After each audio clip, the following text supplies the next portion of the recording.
So it's the trial of Abu Salama, and it's been delayed maybe because of the translation issues.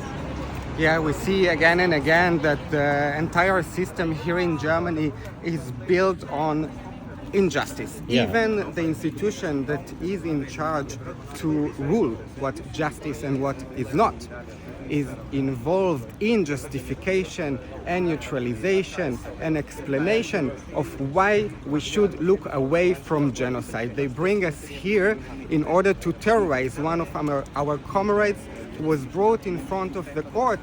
For what? For raising a clear voice, in not only in solidarity, but with practical ideas of how to prevent genocide from happening already in 2023.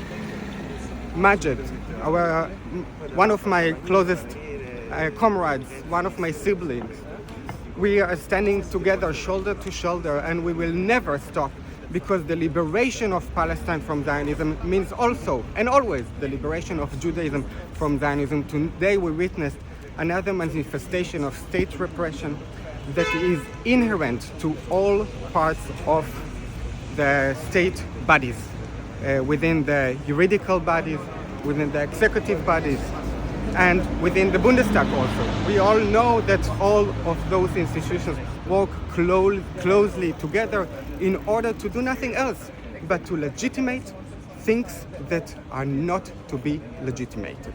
Genocide, ethnic cleansing, apartheid, state repression, and so on and so on. So, sisters, stay loud, stay visible for Gaza, for Palestine, and for humanity. And Jüdische Stimme, Jewish Voice, is also calling for this protest in front of the trial.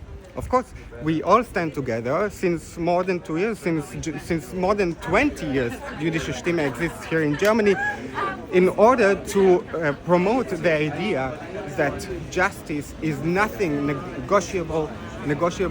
We all deserve justice by the virtue of us being human beings. This is exactly the lesson that our ancestors taught us, that all the legacies that were written with the blood of more than 6 million European and North African Jews, the German Basic Law, human rights, and international law, this is the bare minimum that we demand, and this is the bare minimum that we are going to gain, because this belongs to us. Is the prosecution trying to criminalize the word resistance? The persecution is trying to criminalize everybody who speaks up to end the genocide. Everybody who speaks up for human rights, for international law, and even for the German Basic Law. The institution is the most dangerous body at the moment that is working in contradiction to the German Basic Law.